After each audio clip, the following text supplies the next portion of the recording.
Hello everyone, my name's Tyler and welcome to today's video. Today we're going to be talking about how to restore your confidence. This is actually part two of the three-part series. If you haven't seen part one yet, make sure you check that out. I'm going to link that in the description below. But for those of you who have seen the first part, now that you've identified the roots of your confidence issues in part one, you're probably going to be feeling ready to start taking some action to reclaim it.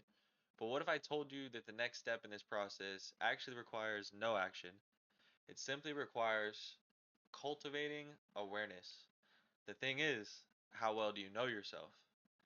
Once I became aware of where my confidence issues were coming from, I was angry at first. I was angry at what I felt had been taken from me. I thought of the kid who I was when I felt just comfortable in my own skin, being goofy, just completely being myself. And I really wanted that peace of mind back. So, with that desire inside of me, I wanted to start doing the things that I felt confident about. And I really did try. Unfortunately, the nervousness and the shakiness that I would start to experience in these instances, it was still with me just as much as ever. And I knew why I was unconfident and I knew the triggers for that feeling, but I just still couldn't shake it. And little did I know, my new awareness it was just too limited. I needed to start becoming aware of not only where it was coming from, but also of how I was actually responding in the moment. So what were my thoughts like? What was my physical state like? Like, breathing, how was my body language? And by becoming aware of those things, measures can be taken to correct them. I also needed to learn how to sit comfortably with those feelings without letting them throw me off, right? Not getting too focused on them. And I couldn't even consider my thoughts and my body if I was just too focused on the nervous feelings. So once I was able to become comfortable with the feelings of unease and not reacting to them, and also correcting my physical state and my thoughts in the moment, I was finally able to start conquering some of these confidence issues. And I did this all with self awareness. And that's why in today's video, I'm going to be explaining what self awareness is, why it's important to develop this first, and step by step how we're going to start putting it into a practice. So, to begin with, what is self awareness? In part one, I mentioned to you that you should start considering the specific things that trigger your feelings of unconfidence. Hopefully, you remember what those are. Hopefully, you wrote them down. And the definition of self awareness is the conscious knowledge of one's own character, feeling, motives, and desires, and includes an understanding of one's emotions, triggers, and reactions. In these moments when your feelings of insecurity or unconfidence are triggered, you're probably going into autopilot mode, right?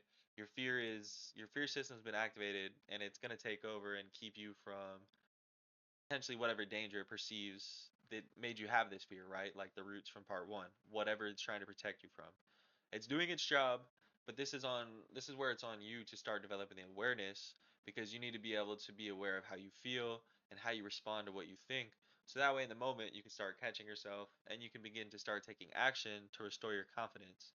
Now this does take time and it also takes some emotional intelligence, but I'm going to teach you how to do both of those things in a little bit. But first, let's go over why it's crucial for you to start being self-aware. I can't stress enough how crucial it is for you to be self-aware. Without it, you're not going to be able to make these changes. You're just going to be in the moment. You're going to be too swept up in the nervousness. You're just going to feel off. You're going to be focused on that. And you're not going to be able to see past those feelings and take control of the situation. Self awareness contributes to better emotional regulation. It allows individuals to manage feelings of anxiety and self doubt. And by understanding them and controlling their emotional responses, they can approach challenging situations with greater confidence. And that's according to research from Goldman. The truth is, you're not going to be able to control what you feel, right? That's very important to understand. You've been functioning in this way, you've been reacting to it for probably a long time, so old feelings still are going to arise in those moments. The thing is, it's not about what you feel, it's about how you react to it. So, now that we understand what self awareness is, and we know why it's very important, why it's crucial, let's start talking about the steps to start cultivating it. And there is layers to it. It can be a little confusing. The important thing to keep in mind is just try not to be too harsh on yourself. It takes time. And also be open-minded. Some people that are unconfident, they can't even imagine a reality where they act and do what they want to do rather than being controlled by their insecurities. So, trust me, it is possible. I did it, so can anybody else. And here's the suggested steps for doing that. To start with, Journaling. Probably talked about this is probably the most talked about thing on my entire blog. Believe me, I thought it was dumb when it was first suggested to me. I just pictured diaries where you just write about your day or whatever, and you do write about your days. It's technically a diary, but I ended up getting to a point where I would try anything, and it really did make a difference in my life. The first thing that you need to do is you need to write down your who, what, when, and where you feel unconfident. You're also going to start to record your progress and notable events. So if you had a really good experience with something you're normally unconfident about, write about what went well. And then if you have bad experiences, do the same thing. This is going to help you realize your tendencies, your patterns of behavior, thought. You're going to start to be able to recognize them and break them. Number two, you're going to want to create a plan for how you will progressively conquer each insecurity. Think about it as steps. Each step, it's going to get a little bit harder. This is pretty much desensitization, which is a cognitive behavioral therapy practice in which they use to help people get over their fears or insecurities. And so, like I said, you're going to slowly think of a way to slowly conquer each insecurity. And for example, let's say you're shy with singing in front of other people, right? You're going to want to start singing in the mirror while recording yourself, and then you listen to the recordings. You get comfortable to your own voice, and then you're going to want to sing for a close or like a trusted person. And then finally, you would start to progress to more group settings and with more and more people. So through that process, you're going to slowly restore your confidence in yourself without overdoing it, overstressing yourself, and just making yourself more re-traumatized to that experience.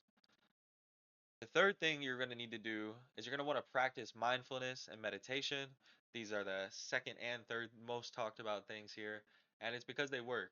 You need to practice mindfulness and also meditation so that you can start to build awareness of your thoughts and realize that they're separate from you. They are not real, and they're only limited to the limited knowledge that you have, which is very little, and that includes me too. So the practices to help you start doing this is going to be for breathing. You're going to want to do the physiological sigh, and it's just two medium inhales through the nose. So and at the end there, you follow with a longer exhale through the mouth. You just do that whenever you're feeling stressed, whenever you're feeling nervous, and it does help you calm down. So for meditation and also breathing, there's a practice called the pranayama technique. I'm not able to teach that one to you. It's pretty in depth, but you can look up a guide on how to do it online. Pretty much, it's like making certain tones and chants while you're also controlling your breathing and meditating. But there is some good evidence from research which says our results also indicate several psychological benefits of pranayama practice, including improved emotional responses, fatigue, stress, and reduced anxiety in cancer patients, as well as in patients with cardiovascular disease.